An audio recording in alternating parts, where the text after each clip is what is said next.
गाय का भैंस का सबका मांस खिलाया गया। इवन चाचा जानबूझ के घर में वेजिटेबल फ्रूट कुछ नहीं होते थे। हर हर महादेव, जय श्री राम सभी बहनों को। तो आज मैं बात करना चाहती हूँ उन जिहादी की जो जिहादी हमारी कुछ हिंदू बहनों को हिंदू बताकर लव जिहाद के चक्कर में फंसाते हैं। तो एक हमारी बहन है, उससे ही एक उस जिहादी के बारे में सुने किस तरीके से उस जिहादी ने फंसाया। और ये आदमी सभी को हिंदू ही बन के रिप्रेजेंट करता है कि I am belong to a Hindu community. Myself is Guddu Chaudhary. इसका रियल नेम इरशाद अली खान है, जो किसी को भी नहीं पता, मोस्टली नहीं पता। और ये ज़्यादातर अपने आप को बिल्कुल हिंदू रिप्रेजेंट करता है। इसके मदर टंग में हर चीज़ में कहीं से भी आप ये नहीं पता लगा सकते कि ये मुस्लिम है।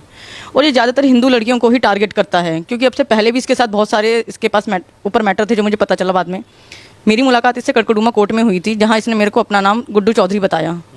मैंने इसे पूछा कि चौधरी की जाट हो, मतलब नॉर्मल ऐसी पूछा जैसे कोई कास्टिज्म का कुछ नहीं। तो उसने बोला नहीं मैं राजपूत हूँ। मैंने बोला कि चौधरी में कब से होने लगे? बोला नहीं मैं हूँ। मैंने कहा ठीक है।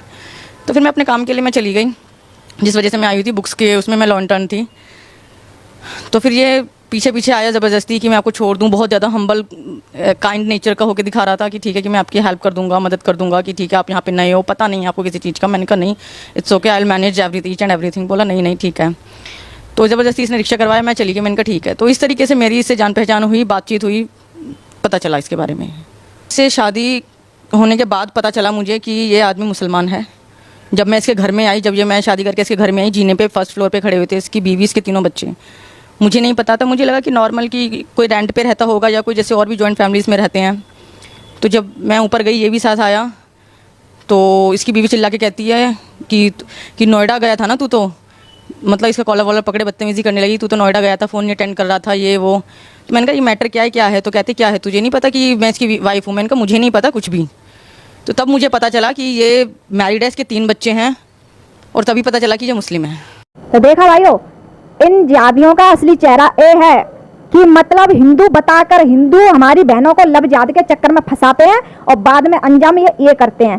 तो मैं बताना चाहती हूँ अपनी सभी बहनों को जो लव जिहाद के चक्कर में फंसी हुई हैं या फंसने जा रही हैं, उन सभी अपनी सनातनी बहनों से निवेदन करना चाहूँगी, प्लीज़ आए दिन ये लव जिहाद के मैटर होते रहते हैं, आप इनसे सतर्क रहें, सुरक्षित रहें इन जिहादियों से। ये जिहादी कभी किसी के नहीं हो सकते हैं।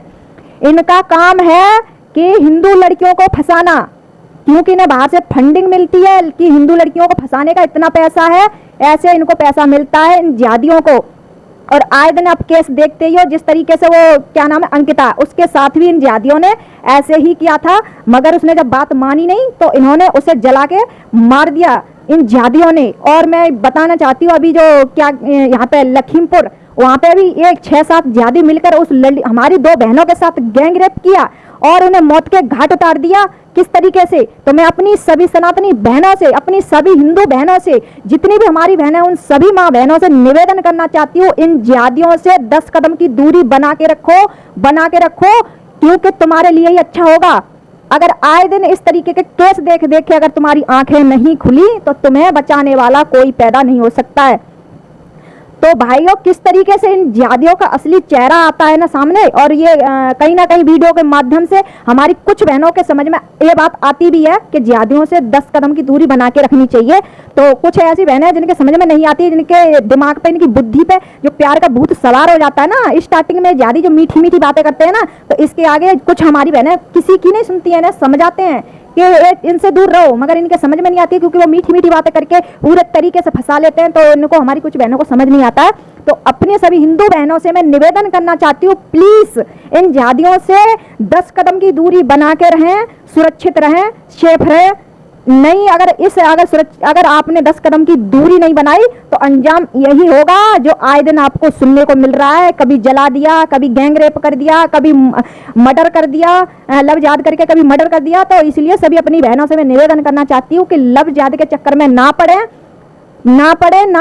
वरना यही अंजाम होगा जिस तरीके से आए दिन हमारी हिंदू बहनों के साथ कभी जला दिया जाता है, कभी गैंग रेप करके मौत के घाट उतार दिया जाता है, कभी कुछ है, कभी टॉर्चर किया जाता है। तो सभी अपनी बहनों से मैं निवेदन करना चाहूंगी, अपने आप को सुरक्षित रहें, सतर्क रहें और इन जिहादियों से 10 कदम की दूरी बना के रखें। आखिरकार इन जिहादियों में ऐसा क्या मिलता है जो तुम लोग लब जिहाद के चक्कर में पड़ जाती हो? मुझे तो ये समझ में नहीं आता आखिरकार इन जिहादियों में मिलता क्या है तुम लोगों को। अगर इसी तरीके से हमारी माँ बहन नहीं सुधरेंगी तो उनके साथ यही अंजाम ये जिहादी करेंगे, अगर ये इनके संपर्क में रहेंगी तो आए दिन आप देखते हो अंकिता वाला केस, कभी ये केस कभी वो केस, आए दिन आपने लब जिहाद के केस देखे ही होंगे। अगर ये सब देख के आपकी आंखें नहीं खुली तो आपको कोई नहीं बचा सकता है। तो सभी भाई बहनों से मैं निवेदन करना चाहूंगी, वीडियो को ज्यादा ज्यादा शेयर कर दें ताकि हमारी जो बहन लब जिहाद के चक्कर में फंसी हुई हैं, फंसने जा रही हैं या फंस चुकी हैं, उन तक ये वीडियो जरूर पहुंच जाना चाहिए ताकि उनकी आंखें खुल सकें और सुरक्षित रहें, सतर्क रहें। जय हिंद, जय भारत।